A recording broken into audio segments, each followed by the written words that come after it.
We provide you the platform to turn your dreams into reality. Give wings to your aspirations with KR Mangalam University. नमस्कार, आप देख रहे हैं जागरण जोश। क्या आपने कभी सोचा है कि सरकारी नौकरी में आपकी सैलरी कैसे डिसाइड होती है और कैसे एक ही रात में आपकी बेसिक पे 3 गुना तक बढ़ भी सकती है? जी हाँ, आपने बिल्कुल सही सुना। इन सब के पीछे एक ही सीक्रेट फैक्टर होता है, वो है फिटमेंट फैक्टर। ये सिर्फ एक नंबर नहीं है, बल्कि आपकी फाइनेंशियल ग्रोथ की चाबी है।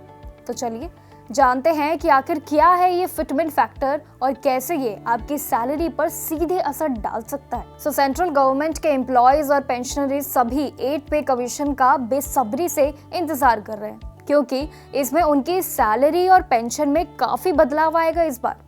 जी हाँ, आपने सही सुना। प्रधानमंत्री नरेंद्र मोदी की यूनियन कैबिनेट ने 8 पे कमीशन बनाने को मंजूरी दे दी है। जी हाँ, भले ही सरकारी ने कमीशन बनाने को अप्रूव कर दिया है, लेकिन अभी तक कोई ऑफिशियल नोटिफिकेशन जारी नहीं हुआ है इस पर।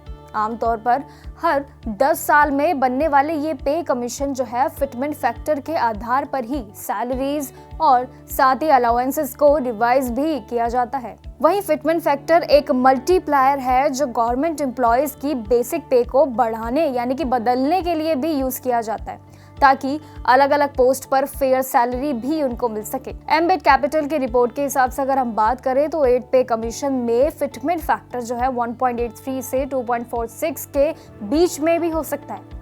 इसका सीधा मतलब है कि आपकी पुरानी बेसिक सैलरी को फिटमेंट फैक्टर से मल्टीप्लाई भी किया जाएगा और जो नए नंबर्स आएगा वो भी आपकी रिवाइज्ड यानी कि बेसिक सैलरी पर होगा। जैसे कि अगर मिनिमम बेसिक सैलरी आपकी 18,000 है तो वो बढ़कर 32,940 हो जाएगी। वहीं उसी पे आपकी 44,280 तक सैलरी भी हो सकती है। और अगर किसी भी बेसिक सैलरी की बात करें तो यानी कि 50,000 अगर आपकी है तो ये आपकी 91,500 तक भी जा सकती है।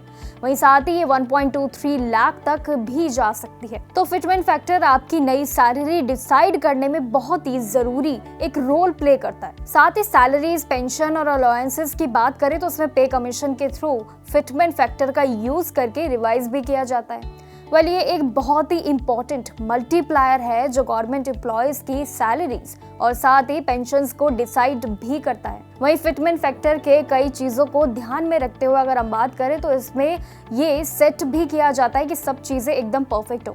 इन्फ्लेशन यानी कि महंगाई, एम्प्लॉयज की जरूरत के हिसाब से और सरकार कितना इसमें अफोर्ड भी कर सकते हैं, ये सभी चीजें। एक गवर्नमेंट एम्प्लॉय की सैलरी में बेसिक पे, डीएनएस अलाउंसेस और हाउस रेंट अलाउंसेस के साथ साथ आपका ट्रांसपोर्ट अलाउंसेस भी शामिल होता है। साथ ही एम्प्लॉयज की टोटल इनकम की लगभग भी अगर हम बात करें तो 51.5% आपकी बेसिक सैलरी होती है।